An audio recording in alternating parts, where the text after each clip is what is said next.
आप सबको जय मसीह की। Praise the Lord. खुदावन का धन्यवाद कि उसने हमें एक बार फिर से ये अवसर दिया कि हम खुदावन के कलाम पर मनन कर सकें। बाइबल बताती है कि वो मुबारक लोग हैं जो उसके कलाम को पढ़ते हैं, उसके कलाम को सुनते हैं। सुनना बड़ी मुबारक बात है।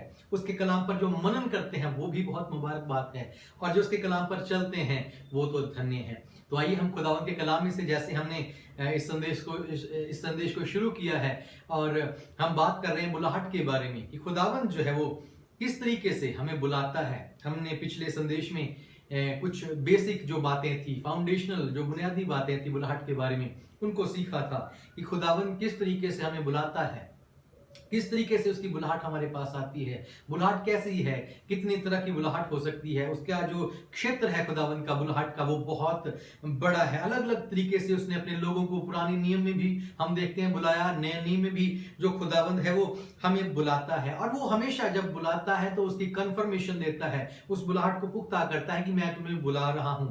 और साथ में ही जब वो बुलाता है तो फिर हमारे साथ साथ वो चलता है। वो हर एक बाधा में, जो भी चुनौतियां हमारे सामने आती हैं, उन चुनौतियों में वो हमारे साथ साथ चलता है। और वो हमें हमेशा अपना जो उसकी प्रेजेंस है, उसका जो हाथ है, वो हमेशा हमें दिखाता रहता है। हमने बहुत सी बातें पिछले संदेश में सीखी थी कि सिर्फ जो है पास्टर होना ही वो बुलाहट का हिस्सा नहीं है, सिर्फ अपोस्टल होना ही बुलाहट का हिस्सा नहीं है। आपकी बुलाहट कोई भी हो सकती है। आप खुदावन की तरफ से काउंसलिंग करने के लिए बुलाए गए हो सकते हैं, आप प्रार्थना करने के लिए आपकी बुलाहट हो सकती है, जो दबा कुचला है उसको उठाने के लिए आप बुलाए गए हो सकते हैं, आप जेल में जाकर सेवकाई करने के लिए बुलाए गए हो सकते हैं, आपको स्लम्स में जाकर खुदावन ने सुसमाचार बांटने के लिए बुलाया हो सकता है। कोई भी बुलाहट जो है वो हमारी हो सकती है, इसमें कोई दो राय नहीं, क्योंकि ये क्षेत्र बहुत बड़ा है और खुदावन अलग अलग पर्पस के लिए, अलग अलग अपने कामों के लिए अपने लोगों को बुलाहट देता है। आज हम इस बुलाहट के बारे में दूसरा संदेश जो खुदावन हमें आज देने जा रहा है उसके ऊपर मनन करने जा रहे हैं। तो आइए हम सीधा खुदा के कलाम की तरफ आगे बढ़ते हैं। जो कॉलिंग है, जो बुलाहट की बात हम करते हैं, कॉलिंग है क्या? असल में कॉलिंग है क्या? कॉलिंग है खुदावन जब किसी भी व्यक्ति को बुलाता है, उसको आवाज देता है अपने किसी काम के लिए। जैसे कलाम में हम पढ़ते हैं यशायाह नबी किताब, जब उसका 43 अध्याय और उसकी एक आयत को हम पढ़ते हैं, वहां पर लिखा हुआ है कि खुदावन कहता है कि मैंने तेरा नाम लेकर, तुझे नाम लेकर मैंने बुलाया है। और फिर वो कहता है कि तू जल में से होकर जाएगा तो तेरा नुकसान ना होगा, नदियां तुझे डुबो ना सकेंगी और आग तुझे जला ना सकेगी। ये खुदावन की बुलाहट है, वो नाम लेकर हमें बुलाता है। इसका मतलब है कि वो पर्सनली आपको और मुझे जानता है अच्छी तरीके से। हमारी जिंदगी के बारे में एक छोटी से छोटी जो बात है उसे भी वो जानता है। बुलाहट जो है वो 3 तरीके की है। अगर नए नियम की हम बात करें, नए नियम की कलीसिया जो है, आप और मैं नए नियम के लोग हैं, तो नए नियम की अगर हम बात करें, 3 तरीके की बुलाहट जो है वो नए नियम में हम देख सकते हैं। पहली बुलाहट प्रभु यीशु मसीह की है, वो है पूरी दुनिया के लिए एक जनरल बुलाहट, एक कॉमन बुलाहट जो है, पहली किस्म जो है एक जनरल बुलाहट है, वो सबके लिए है। प्रभु यीशु मसीह ने कहा, हे थके हुए और बोझ से दबे हुए लोगों, मेरे पास आओ और मैं तुम्हें आराम दूंगा। ये एक जनरल बुलाहट है जो सारी दुनिया के लिए है।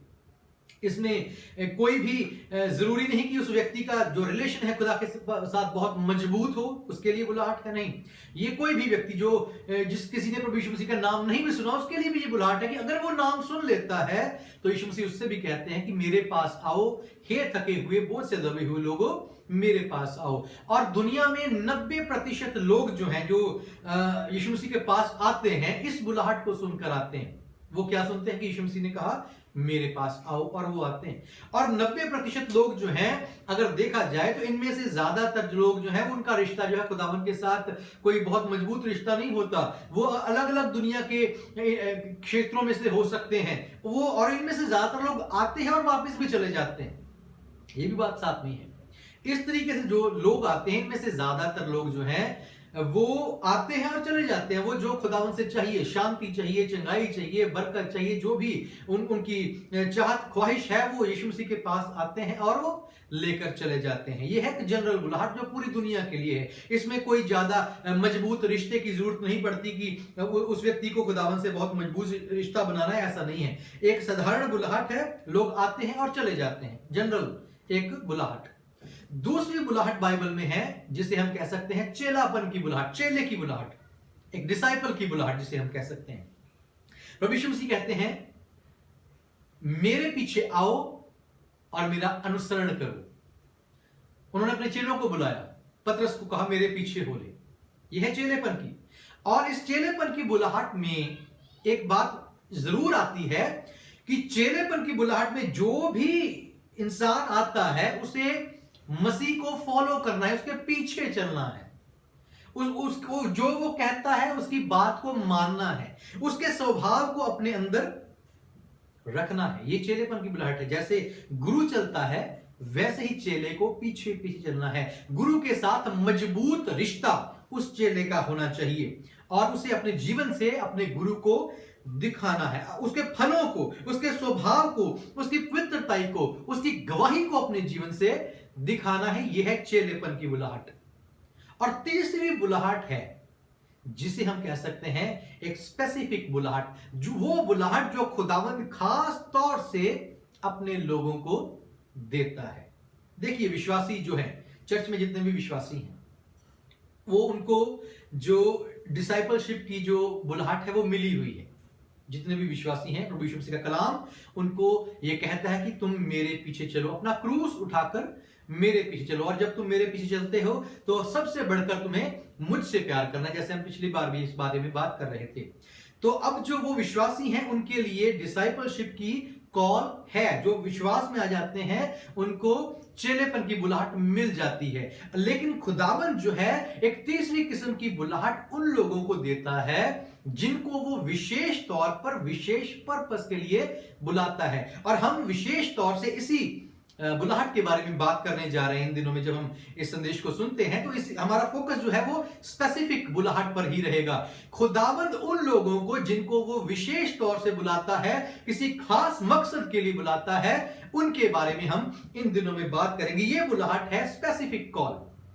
खुदावंद ने अब्राहम को बुलाया, खास तौर से उसको नाम लेकर अब्राहम को बुलाया। नूह को खुदा ने बुलाया, है ना, विशेष तौर से बुलाया। मूसा को खुदा ने बुलाया। ये है खास बुलाहट। सारे इसराइलियों के लिए बुलाहट थी कि उन्होंने कनान में जाना है, लेकिन मूसा के लिए विशेष बुलाहट थी कि उसने उनको उसको मिस्र से निकालना है और कनान तक पहुंचाना। ये है विशेष बुलाहट। यहोशू के ऊपर विशेष बुलाहट थी, पौलुस के ऊपर खुदा की विशेष बुलाहट थी, पतरस के ऊपर खुदा की विशेष बुलाहट थी। आपके ऊपर भी खुदावंद की विशेष बुलाहट हो सकती है। हो सकता है कि उसने भी आपको किसी विशेष मकसद के लिए बुलाया हो। लेकिन एक बात जरूर है मेरे भाई मेरी बहन, वो ये है, नए नियम में जितनी भी बुलाहट आपको मिलती है, चाहे वो चेलापन की बुलाहट है और चाहे वो खास किसी मकसद के लिए स्पेसिफिक बुलाहट है, स्पेसिफिक कॉलिंग है, उसमें एक बात जरूर है कि इस बुलाहट में, नए नियम की बुलाहट में, हमें मसीह की जो उदाहरण बनना है, उसकी एग्जाम्पल बनना है, उसके गवाह बनना है और उसके सुसमाचार को अपने आगे लेकर हमें चलना है।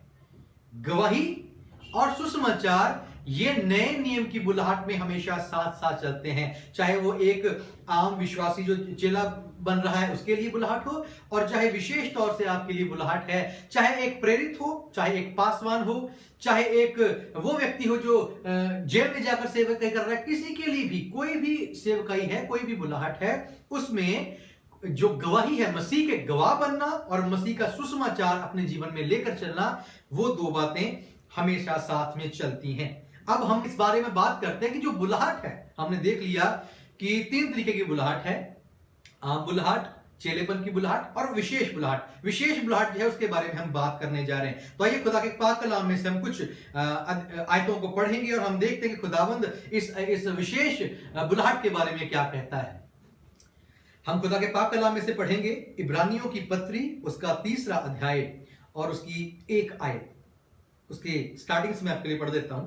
उसका जो आरंभ है, लिखा है, इसलिए हे पवित्र भाइयों, तुम जो स्वर्गीय बुलाहट में भागी हो। ये बुलाहट जो है ये स्वर्गीय बुलाहट है, ये दुनिया की बुलाहट नहीं है, इस बात को हमें समझना है। और अगर ये स्वर्गीय बुलाहट है तो आगे लिखा है, तुम उस प्रेरित और महायाजक यीशु पर जिसे हम अंगीकार करते हैं ध्यान करो।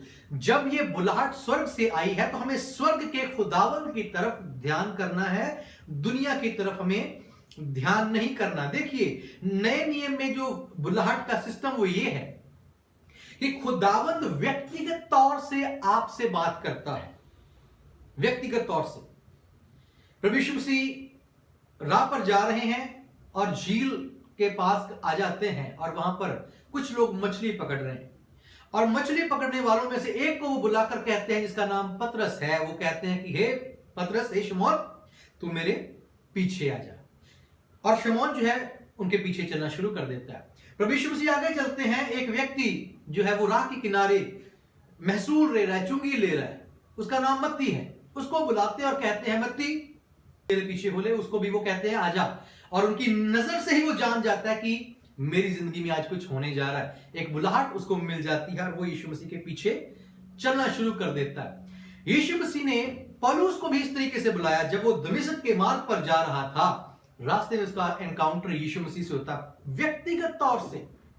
ये बात नए नियम की कलीसिया के लिए बहुत जरूरी है इसको समझना कि यीशु मसीह नए नियम में हमें व्यक्तिगत तौर से बुलाते हैं। तो ये बुलाहट उसकी है, ये बुलाहट स्वर्ग की है। जब स्वर्ग की बुलाहट है तो स्वर्ग खुद आपसे बात करेगा और आपको ये कंफर्म करेगा। जैसे पिछले दिनों में हम बात कर रहे थे कि कंफर्मेशन जरूरी है। दूसरा पतरस उसकी पहला अध्याय और उसकी 10 आयत में ये बात लिखी हुई है, मैं आपके लिए पढ़ देता हूं।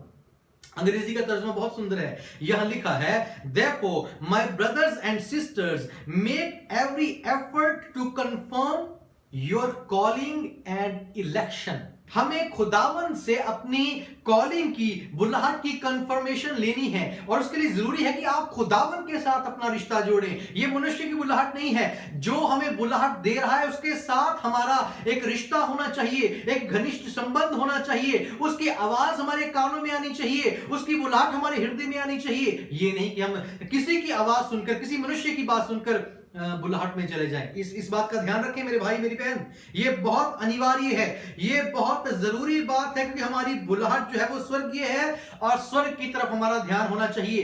थर्ड पार्टी की आवाज को बड़े ध्यान से सुनना। थर्ड पार्टी अक्सर क्या होता है, होता यह है अमूमन तौर पर कि एक विश्वासी जो है वो चर्च में जाता है, और कई बार क्या होता है कि कोई खुदा का दास वहां पर प्रचार कर रहा होता है, वो बाहर से हो या उनके अपने चर्च से हो, तो वो जो है वो प्रोफेसी के रूप में उनसे कहते हैं कि खुदावंद की आपके लिए बुलाहट है, खुदावंद आपको बुला रहा है। ऐसा होता है, आपने भी सुना होगा, हो सकता है कि आपके जीवन के लिए भी ये बात हुई हो। इसमें कोई दो राय नहीं कि खुदावंद अपने दासों के द्वारा बात करता है, लेकिन इस बात को जरूर आप सुनिश्चित कर लें कि आप 100% उस बात पर जो है आंख मूंद कर विश्वास नहीं कर सकते हैं। कारण क्या है? बाइबल में लिखा कि बहुत से झूठे नबी भी हैं, ठीक है, और चर्चिस में ये बात होती है कि बहुत से लोग अपने मन से भी कई बार आपके लिए भविष्यवाणी कर सकते हैं कि खुदावंद आपको सेवकाई के लिए बुला रहा है। कई बार वो बुलाहट खुदा की तरफ से होती है, इसमें कोई शक नहीं, लेकिन कई बार कुछ लोग जो हैं वो जो खुदा की तरफ से भेजे हुए नबी नहीं है, वो भी लोगों को गुमराह कर सकते हैं। और ऐसे में क्या होता है, कई बार लोग आंख मूंद कर उन पर विश्वास कर लेते हैं, खुदावंद ने मुझे बुला लिया है, और बुलाया होता नहीं है। उनकी बात पर वो यकीन कर लेते हैं और फिर अपना सब कुछ छोड़ बैठते हैं और कहते हैं खुदावंद की बुलाहट मुझे मिली है, और वो उसी व्यक्ति की बात सुनकर जो है अपना काम धाम छोड़कर और अपनी सेवकाई के लिए निकल पड़ते हैं। बुलाहट, वो सोचते हैं कि बुलाहट में हम निकल पड़े, और बहुत बार क्या होता है कि उनको नुकसान उठाना पड़ता है। बहुत से लोग मैंने खुद अपने व्यक्तिगत जीवन में देखे हैं, इसी तरीके से किसी गलत नबी की, झूठे नबी की बात सुनकर वो बुलाहट समझकर उसको चल पड़े, और बाद में उनको निराशा हुई, उनको मुंह की खानी पड़ी, क्योंकि उस जिस बुलाहट में खुदा ने आपको बुलाया नहीं, खुदावंद आपके साथ उस बुलाहट में नहीं चलेगा।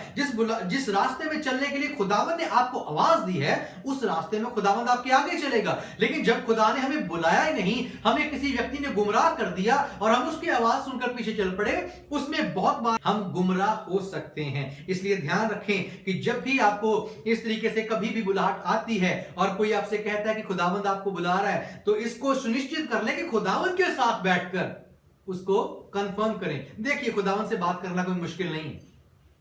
प्रश्न आप यही पूछ सकते हैं, जिन्होंने कभी खुदावंद से नहीं बात की है, जिनका एनकाउंटर खुदा के साथ नहीं हुआ है, वो ये पूछ सकते हैं। जिनकी तो मुलाकात होगी वो जानते हैं कि बड़ा इजी है। जैसे एक बेटा बाप से जाकर बात करता है, उसी तरीके से हम प्रभु यीशु मसीह से बात कर सकते हैं। ये बहुत इजी है। आपको खुदावंद के चरणों में बैठना है, उसके साथ वक्त बिताना है और उससे उसकी रजा पूछनी है कि वो आपके जीवन के लिए क्या चाहता है। क्या जो बुलाहट आपको तीसरी पार्टी से मिली है, क्या वो खुदावंद की तरफ से है या नहीं। खुदावंद खुद भी बात करेगा, खुदावंद अपने कलाम से भी आपको कंफर्मेशन देगा, खुदावंद किसी और जरिए से भी आपको सुनिश्चित कर देगा कि हां, मैंने तुझे बुलाया। और जब कंफर्मेशन मिल जाती है तो फिर आपको संदेह नहीं करना है, फिर आपको शक नहीं करना है, फिर अपने हालातों को नहीं देखना है कि मैं इस योग्य हूं या नहीं हूं। फिर अपनी योग्यता को ना परखें, मेरी जेब में क्या है या नहीं है उसको ना देखें, क्योंकि जो बुलाने वाला है वो वफादार है, जिसने आवाज दी है वो आपके आगे चलेगा और आपके सब मार्गों को वो सीधा करता जाएगा। कंफर्मेशन में सिस्टम क्या होता है, जो बुलाहट है उसका सिस्टम क्या है। देखिए, एक नॉमिनेटर होता है, एक नॉमिनी होता है। समझना इस बात को, ये जो बुलाहट है ये क्या है, सिस्टम क्या है। एक नॉमिनेटर है और एक नॉमिनी है। नॉमिनेटर वो है जो बुलाहट दे रहा है, जिसने आवाज दी है। खुदावन जो है वो नॉमिनेटर है, वो हमें इलेक्ट करता है, वो हमें बुलाता है और किसी काम को करने के लिए कह देता है कि ये काम तुझे करना है। नॉमिनेटर है। और जो बुलाया जा रहा है उसको नॉमिनी बोलते हैं। जिसको बुलाया गया है, मान लीजिए कि परमेश्वर ने मुझे बुलाया है, परमेश्वर नॉमिनेटर हुआ और मैं नॉमिनी हुआ। अब ये जो बात है ये दोनों नॉमिनेटर के बीच की और नॉमिनी के बीच की बात है, ये दोनों के बीच की बात है। तीसरा व्यक्ति इसमें नहीं आ सकता है। वो ठीक है, खुदावन किसी के द्वारा आपसे बात कर सकता है, लेकिन वो भी खुदा कंफर्म करता है, क्योंकि ये रिलेशनशिप है। नॉमिनेटर और नॉमिनी के बीच में रिलेशनशिप है। खुदावन जो है वो नॉमिनेटर है और हम जो है वो नॉमिनी है। अब दो चीजें जो है इसमें भी आगे आती हैं। जो नॉमिनी है उसने अपने जीवन से अपने नॉमिनेटर को दिखाना है। हमारे जीवन जो है वो खुदावन की एक मिसाल होनी चाहिए। वो खुदावन जिसने हमें इलेक्ट किया, हमारे जीवन से वो खुदा दिखना चाहिए। हमें हमारा नॉमिनेटर जो है वो दिखाई देना चाहिए। और दूसरी बात होती है इसमें कि जब हम उसके नॉमिनी हैं तो हम वारिस भी हैं। दो आयतें मैं आपको देता हूं, समय की कमी से हम सारी आयतों को नहीं पढ़ पाएंगे, लेकिन दो आयतें जरूर आप पढ़िए। पहला पत्रस उसका 2 अध्याय और उसकी 9 आयत, वहां पर लिखा है कि हम अपने बुलाने वाले के गुणों को प्रकट करें, मतलब उसकी छवि को अपने जीवन से दिखाएं। और दूसरी आयत में आपको देता हूं, रोमियो की पत्री उसका 8 अध्याय उसकी 16 और 17 आयत, वहां पर लिखा है जब उसने हमें बुलाया है तो हम फिर उसके संगी वारिस भी हैं। जो नॉमिनी होता क्या है, बैंक में आप जाते हैं, आपने देखा होगा, आपने अकाउंट खुलवाया और उसमें क्या होता है कि अगर कोई एफडी है या कुछ भी पैसा आपने जमा करवाया है तो एक तो मेन व्यक्ति होता है और उसके साथ एक नॉमिनी होता है। अब एक नॉमिनेटर होता है, वहां पर भी एक नॉमिनी होता है। नॉमिनी होता है जिसके नाम पर लिख दिया जाता है कि अगर इन केस इस व्यक्ति को कुछ हो जाता है, ये या मान लो कि नहीं आ पाता है या इसकी डेथ हो जाती है, कुछ भी ऐसा हो जाता है उस व्यक्ति के साथ, तो उसकी सारी जायदाद का वारिस जो है वो नॉमिनी हो जाएगा। आप सब जानते हैं नॉमिनेटर और नॉमिनी यही होता है, नॉमिनी जो है वो वारिस हो जाएगा। अब इस नॉमिनेशन में एक बात जरूरी होती है कि जब व्यक्ति मरेगा तब उसकी जो जायदाद है वो नॉमिनी के नाम पर होती है। जब तक नॉमिनेटर जिंदा है तब तक नॉमिनी के नाम पर वो नाम तो उसका लिखा गया है, लेकिन वो सारी जायदाद का वारिस नहीं बनेगा। ये सिस्टम होता है बैंकों में। और यहां पर क्या है, जब खुदा ने हमें अपने बेटे के साथ उसके संगी वारिस बनाया है, हमें नॉमिनी बना लिया है, तो उसके लिए जरूरी था कि उस सारे जो बरकतें हैं और सारा जो उसका खजाना है, सारा उसका धन दौलत है, सारी स्वर्ग की जो आशीषें हैं, स्वर्ग की पूरी जो हमें खुदावंद देने जा रहा है, उसके वारिस होने के लिए जरूरी था कि प्रभु यीशु मसीह जो नॉमिनेटर है वो मारा जाए। कलाम में लिखा है प्रभु यीशु मसीह मारे गए, लेकिन ये जो नॉमिनेटर है, ये जो मर गया, दफन हुआ, ये वहीं पर नहीं रहा।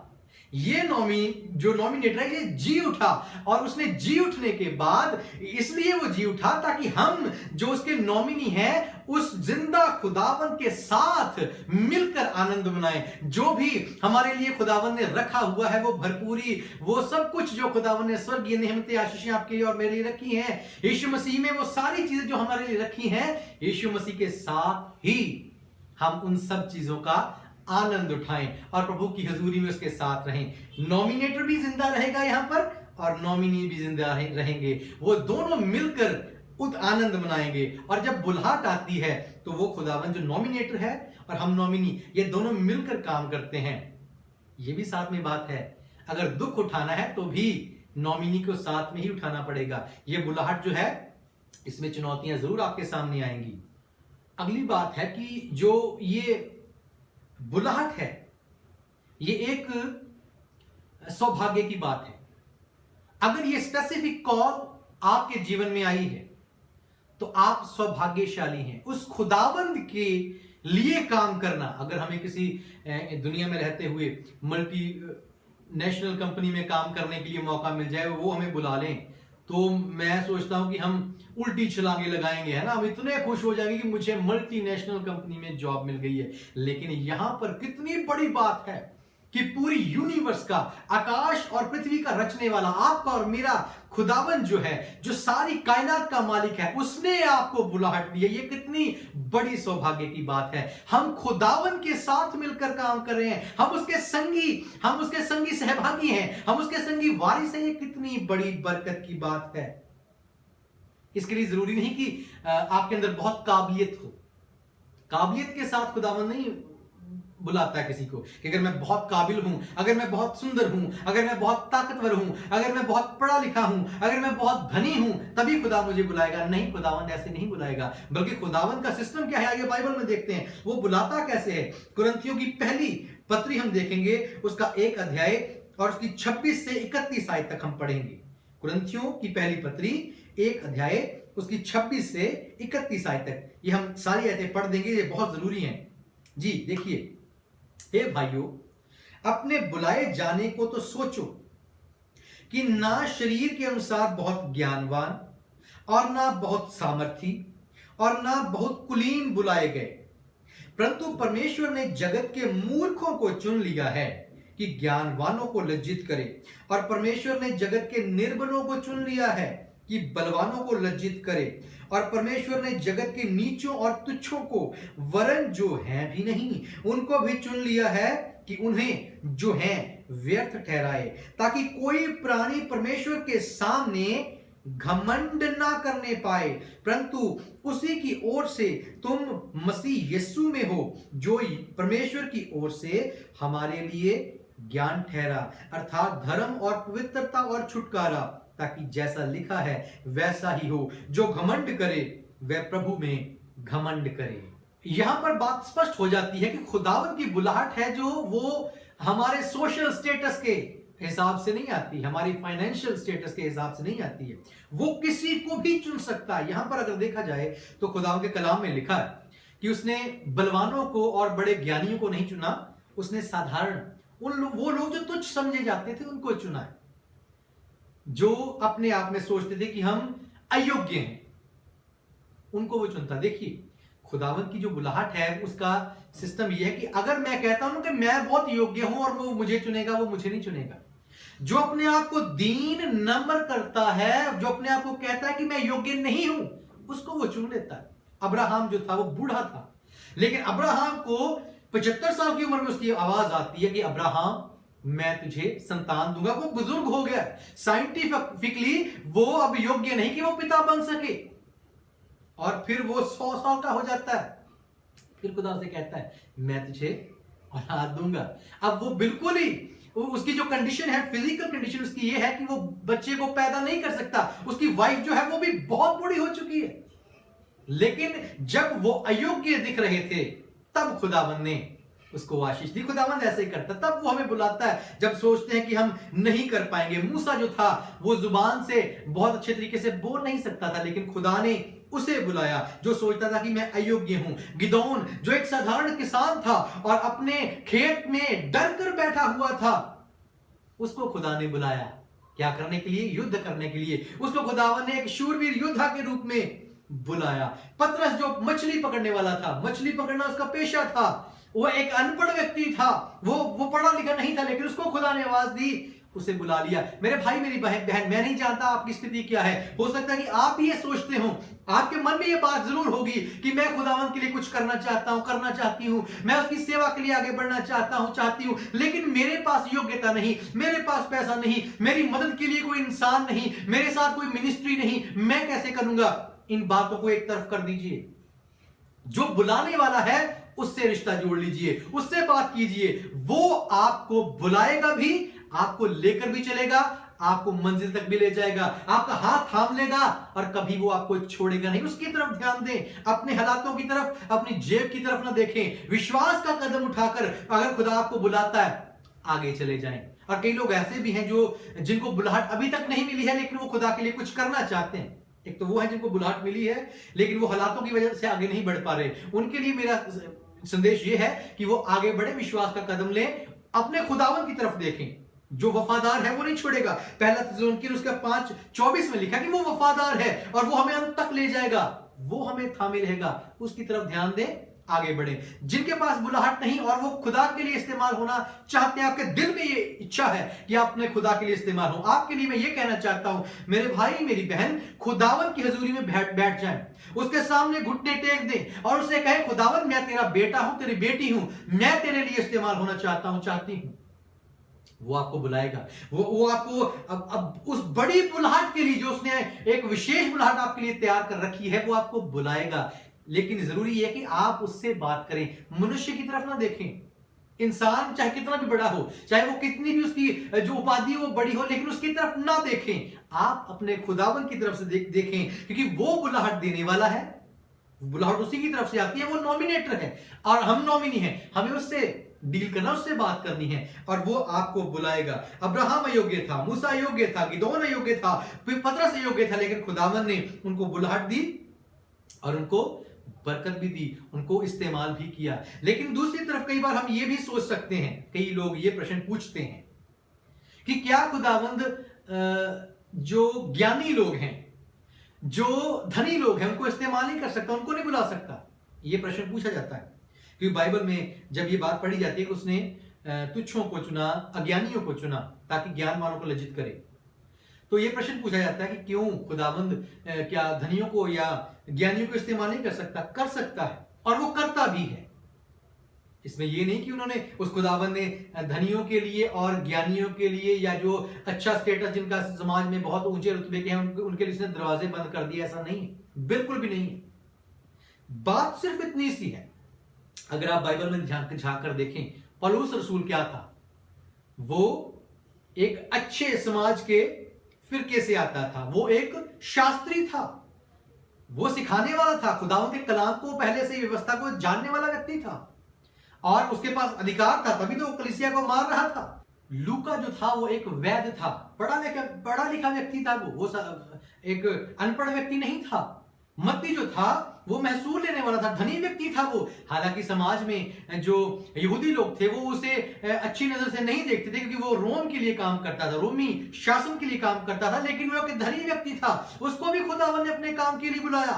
अगर हम अपने देश में आ जाएं, पंजाब की बात करें, यहां से खुदावन ने एक व्यक्ति को, अपने दास को बुलाया, जिसका नाम साधु सुंदर सिंह था, और वो एक अच्छे अमीर घराने से था, एक ऊंचे अधिकारियों के परिवार से वो था। उसको खुदा ने बुलाया, लेकिन उसने अपने आप को शून्य कर दिया, दीन कर दिया, नम्र कर दिया। बात इसमें यह है, खुदावन धनियों को भी बुला सकता है, बुलाता भी है, ज्ञानियों को भी बुलाता है, वो बहुत पढ़े लिखे को भी बुलाता है, लेकिन ये जरूर है कि अगर उनकी जिंदगियों में कहीं पर कोई घमंड अपनी उपाधि को लेकर, अपनी एजुकेशन को लेकर, अपने स्टेटस को लेकर अगर कोई घमंड कहीं पर भी है, खुदावंद पहले उसको निकालता है, उसको शून्य करता है। पलूस को खुदावंद का जब दर्शन मिला, रास्ते में जा रहा था, बड़े घमंड के साथ जा रहा था, लेकिन जब प्रभु यीशु मसीह ने उसे उसके घोड़े से गिराया, उसकी आंखें अंधा हो गया, वो उसको दिखाई देना बंद हो गया, और जो उसका घमंड था बिल्कुल खत्म हो गया। जब साधु सुंदर सिंह से खुदावंद का इनकाउंटर हुआ, प्रभु यीशु मसीह उससे बात की, तो उसने अपना घर बार सब कुछ छोड़ दिया, वो शून्य हो गया और प्रभु यीशु मसीह के लिए निकल चला। बात यह है कि अगर मान लीजिए मैं अनपढ़ हूं, मुझे कुछ नहीं आता, मैं समाज के सबसे निचले वर्ग से हो सकता है कि आता हूं, लेकिन फिर भी मेरे अंदर अगर घमंड है तो भी खुदा मुझे नहीं बुलाएगा। ये बात नहीं है कि खुदावन जो है वो हर एक जो दबे कुचले को, गिरे को, अनपढ़ को बुला लेता है, ऐसा नहीं है। ये नहीं है। बहुत से लोग उस वक्त पतरस के समय में भी अनपढ़ थे, सबको नहीं बुला लिया गया। बात ये है कि हमें अपने आप को शून्य कर देना है। अगर तो आप अपने हालातों के हिसाब से पहले से ही शून्य है और आप नम्र होकर रह भी रहे हैं, तो खुदावंद आपको बुलाएगा। लेकिन अगर एक व्यक्ति जो बहुत ऊंचे पद पर है वो भी अपने आप को दीन नम्र करता है, खुदावंद उसे भी इस्तेमाल कर लेगा। और अगर खुदा ऐसे लोगों को बुलाता है तो पहले उनको शून्य करता है, वो सारी जो मैल है, जो घमंड की मैल है, उसको निकालता है, हमें बिल्कुल नम्र, दीन, हलीम बनाता है, जैसे पलूस को किया, जैसे लूका को खुदा ने किया, पढ़े लिखे व्यक्ति को इस्तेमाल किया, खुदा ने मत्ती को बुलाया, उसे भी इस्तेमाल किया। इसलिए जरूरी यह है कि हमारे अंदर घमंड की कोई बात ना रहे। जैसे पहला कुरिन्थियों की 1:29-31 में इस बात को हम पढ़ते हैं कि अगर घमंड हमारा हो तो वो इस बात पर हो कि हम खुदावन के हैं, खुदावन ने हमें बुलाया, खुदावन पर हमारा घमंड करना हो। पौलुस रसूल यही तो कहता कि मैं घमंड करना चाहूं तो मेरे पास बहुत सी बातें हैं, लेकिन मैं उन सब बातों को कूड़ा जानता हूं। और वो इसी बात पर घमंड करता था कि खुदावंद प्रभु यीशु मसीह ने मुझे बुलाया है। मेरे भाई, मेरी बहन, अगर इस संदेश को हम अब यहां पर खत्म करते हैं तो मैं इसका निचोड़ निकालकर आपको यह देना चाहता हूं, बुलाहट जो हमें मिली है यह स्वर्गीय बुलाहट है। स्वर्गीय बुलाहट अगर आपको खुदा से मिली है तो खुदावंद के साथ आप बातचीत करें और उसके साथ अपने रिश्ते को मजबूत करें। और जब उसने आपको और मुझे बुलाया है तो फिर वो आपके साथ साथ भी चलेगा, आपकी अगुवाई भी करेगा। वो नॉमिनेटर है और हम नॉमिनी हैं। उसने हमें अपने वारिस भी बनाया, उसने हमारे लिए जान दी, वो जिंदा हुआ ताकि वो हमारे साथ मिलकर आनंद मनाए और उसका जो हमारा आनंद उसमें है वो पूरा हो जाए। और कभी भी अपनी एबिलिटी को बीच में ना लाएं। बुलाहट के मामले में अगर आप बहुत पढ़े लिखे हैं वो ठीक है, सब बातें ठीक है, लेकिन अपने आप को हमें दीन और नम्र करना है, उसके सामने शून्य करना है, वो आपको इस्तेमाल करेगा। लेकिन अगर हम अपनी उपाधियों की कुर्सी पर बैठे हैं वो आपको कतई इस्तेमाल नहीं करेगा, अपने काम के लिए आपको नहीं बुलाएगा। और जब वो हमें बुला लेता है तो मेरे भाई, मेरी बहन, इस बात को हमेशा ध्यान में रखें कि ये स्वर्गीय बुलाहट है, उसके चरित्र को हमें दिखाना है, हमें उसने बुलाया है और उसके साथ खराई से, वफादारी के साथ हमें चलना है। जैसे हम खुदा के कलाम में भी पढ़ते हैं कि प्रभु यीशु मसीह ने वफादारी का एक नमूना हमें दिया है, वो अपने पिता के लिए वफादार रहा। आपको और मुझे इस स्वर्गीय बुलाहट में वफादारी के साथ चलना है। बुलाहट चाहे आपकी कोई भी हो, चाहे आप प्रेरिताई की बुलाहट है, चाहे पासवानी की बुलाहट है, सुसमाचार की बुलाहट है, कुछ भी है, चाहे जेल में मिनिस्ट्री कर रहे हैं, चाहे स्लम में मिनिस्ट्री कर रहे हैं, चाहे दबे कुचलों के लिए आप काम कर रहे हैं, कुछ भी आपकी बुलाहट है, लेकिन यह जरूर है कि उन सब बातों में मसीह की गवाही हमेशा आगे रहे और मसीह का सुसमाचार हर जगह, हर सेवकाई में आपको फैलाना है। और कभी घबराए ना कि आप कैसे करेंगे, वो खुदावंद आपके साथ है, वो वफादार है और वो आपको आगे लेकर बढ़ेगा। अगर अभी तक आपको बुलाहट नहीं मिली है और आप खुदावंद के लिए काम करना चाहते हैं तो उसके साथ वक्त बिताएं, घुटनों पर उसके सामने आएं और उससे कहें, खुदावंद कि मैं तेरे लिए इस्तेमाल होना चाहता हूं, मेरे खुदा मुझे बुला, मुझे इस्तेमाल कर। और वो आपको जरूर बुलाएगा, वो आपको आगे लेकर चलेगा, वो आपको इस्तेमाल करेगा, कोई परवाह नहीं, चाहे हालात कैसे भी हैं, वो खुदावन वफादार है। और जब वो आपको साथ लेकर चलेगा तो सब बातें आपकी भलाई ही के लिए होगी। खुदावंद आप सबको बरकत दे, आपको अपनी बुलाहट को पहचानने की और उस बुलाहट में चलने की, खुदावंद के साथ वफादार रहने की आपकी मदद करे और आपकी सहायता करे। खुदावंद आप सबको बरकत दे। आप सबको जय मसीह की।